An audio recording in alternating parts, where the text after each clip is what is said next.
कि आपने 1 से लेकर 10 असेंडेंट लग्न के स्वामी के लग्न के चार्ट्स को देखकर बहुत अच्छा रिस्पांस किया है। इसी श्रृंखला में आज हम 11वें कुंभ की बात आपका करेंगे। अगर आपके लग्न चार्ट पे या नवमांश में कहीं भी यहाँ पे 11 नंबर लिखा हुआ है और आप चिंतित हैं कि आने वाली दशा अंतर्दशा कैसे होगी, तो नोट कर लीजिए, जो आपके शुभ प्लैनेट हैं, बेनिफिक प्लैनेट हैं, अच्छे रिजल्ट देंगे। मेलेफिक प्लैनेट खराब रिजल्ट देंगे। न्यूट्रल प्लैनेट पहले हिस्से में अच्छा रिजल्ट देंगे, दूसरे हिस्से में वह खराब रिजल्ट देंगे। तो आप यहाँ पे क्या करना, अपना चार्ट देख लेना। और मैंने आपको बताया है कि कुंडली का छठा, 8वां, 12वां भाव के जो मालिक होते हैं ये मेलेफिक में काउंट होते हैं। उसी प्रकार से तीसरे को भी और 11वें भाव को भी कंसीडर किया जाता है। कुंडली का दूसरा घर और 7वां घर मारक होते हैं, इसको भी नोट कर लीजिए। आइए अब बात करते हैं कि भाई जो कुंभ लग्न है इनके लिए सबसे अच्छा कौन सा प्लैनेट होगा। तो देखिए यहाँ पे 11 नंबर लिखा है, तो शनि देव जो होते हैं कुंभ लग्न के मालिक बन जाते हैं। और ये शनि देव की मूल त्रिकोण राशि है, मेन राशि, जिसको शनि देव बहुत ज़्यादा पसंद करते हैं। उसके बाद मैंने आपको बताया था कि कुंडली का 5वां भाव और कुंडली का 9वां भाव हर लग्न में शुभ फल देते हैं, जिसका मालिक होता है। तो देखिए 9वां भाव के मालिक कौन से हैं, शुक्र देव। तो शुक्र देव इस कुंडली में सबसे अत्यधिक शुभ फल देने वाले आपके प्लैनेट होंगे। उसके बाद इस कुंडली में हम मरकरी को कंसीडर करते हैं, तो मरकरी को भी मैं, बुध देव को भी इस कुंडली में कहीं ना कहीं अच्छे रिजल्ट की श्रृंखला में ही काउंट करूंगा। ज़्यादा खराब रिजल्ट में काउंट नहीं करूँगा, थोड़ा सा खराब रिजल्ट दे सकते हैं। तो अगर मैं इसको न्यूट्रल में डाल दूं तो गलत नहीं होगा। तो जो बुध होता है थोड़ा सा न्यूट्रल ही प्रभाव यहाँ पर देने को देखने को मिलता है।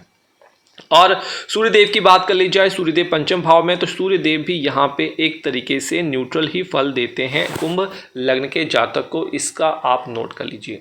अगर यह प्लैनेट शनि, शुक्र और बुध आपकी कुंडली में अस्त हैं, वीक हैं, वृद्ध हैं, बाल अवस्था में, पावर नहीं है, तो आप इसके लिए स्टोन पहन सकते हैं या इसकी प्रॉपर रेमेडी अपने एस्ट्रोलॉजर से कंसल्ट कर सकते हैं, या हमारी ऐप में फ्री ऑफ कॉस्ट में रेमेडी दी हुई है, आप उनका उपाय कर सकते हैं। चलिए आगे बात करते हैं। अगर आपको पर्सनल कंसल्टेशन चाहिए तो आप हमारी ऐप के थ्रू और हमारी वेबसाइट के थ्रू हमसे संपर्क कर सकते हैं। फ्री में एनालिसिस करवाना है तो आप इंस्टाग्राम पर अपना चार्ट विंशोत्ति दशा शेयर कर सकते हैं, प्लस एक कोड शेयर करना पड़ेगा जो कि आपको हमारी एंड्रॉयड ऐप और वेबसाइट से फ्री ऑफ कॉस्ट मिल जाएगा। आइए शुभ प्लैनेट को देख लिया, अब हम इसमें देख लेते हैं कौन सा मेलेफिक प्लैनेट होता है। तो जी हाँ, मंगल को हम यहाँ पे एक तरीके से मेलेफिक में ही काउंट करते हैं कुंभ लग्न में, क्योंकि मंगल की एक राशि जो पड़ता है, एक पड़ता है, वह पड़ता है आपके तीसरे भाव में। तो पराक्रम मेलेफिक क्यों कह रहे हैं, क्योंकि हर कोई चाहता है कि मुझे ज़्यादा पराक्रम ना करना पड़े, कम एफर्ट से ही सुविधा मिल जाए, लेकिन मंगल जो है पराक्रम बहुत करवा देता है 24/7 का, इसीलिए मैंने इसको मेलेफिक में जोड़ा है। उसके बाद अगर हम देखें तो यहाँ पे जुपिटर को देखा जाए, तो जुपिटर को भी हम, बृहस्पति देव को भी कहीं ना कहीं हम यहाँ पे इंक्लूड करेंगे, क्योंकि शनि मेहनत करवाता है और पैसा जो आता है परिश्रम करने के बाद ही आता है, और जुपिटर जो कहीं ना कहीं पैसे का कारक होता है, और यह फाइनेंस वाले 11वें वाले भाव का भी और दूसरे वाले मारक भाव का भी यह स्वामी है, इसलिए मैंने इसको कंसीडर किया है। आइए आगे चलते हैं। उसके बाद करते हैं चंद्रमा। देखिए चंद्रमा और शनि और चंद्रमा में आंकड़ा जो है खराब हो जाता है, और यहाँ पे जो चंद्रमा है सबसे ज़्यादा खराब आपको मेलेफिक रिजल्ट देगा, क्योंकि छठे भाव का मालिक है, तो इसकी दशा अंतर्दशा बहुत तंग करने वाली हो सकती है।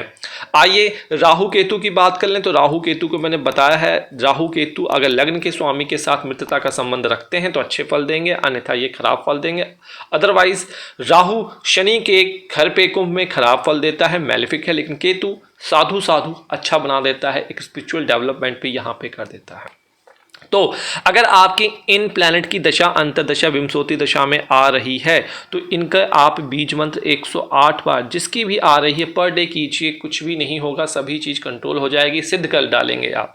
तो यह तरीके हैं जो आप अप्लाई कर सकते हैं कुंभ लग्न के जातक जातिका, और यहीं से आप पता लगा सकते हैं कि मुझे किस राशि की लड़की के साथ या लड़के के साथ संबंध बनाने चाहिए, रिलेशनशिप क्रिएट करने चाहिए, पार्टनरशिप क्रिएट करनी चाहिए। सिंपल सा यह एक आपको यहाँ पे आइडिया मैंने दे दिया है, इसको नोट कर लीजिए। जितनी प्रैक्टिस आप करेंगे उतना अच्छा आप अप्लाई कर पाएंगे।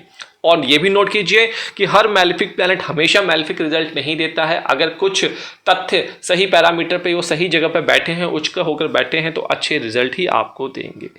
तो यहाँ पे जाते जाते सवाल है तो कमेंट बॉक्स में पूछिए, सब कमेंट से बचिए, डिसिप्लिन बना के रखिए। आपका जब नंबर आएगा आपको डेफिनेटली रिप्लाई कर दिया जाएगा। जय माता।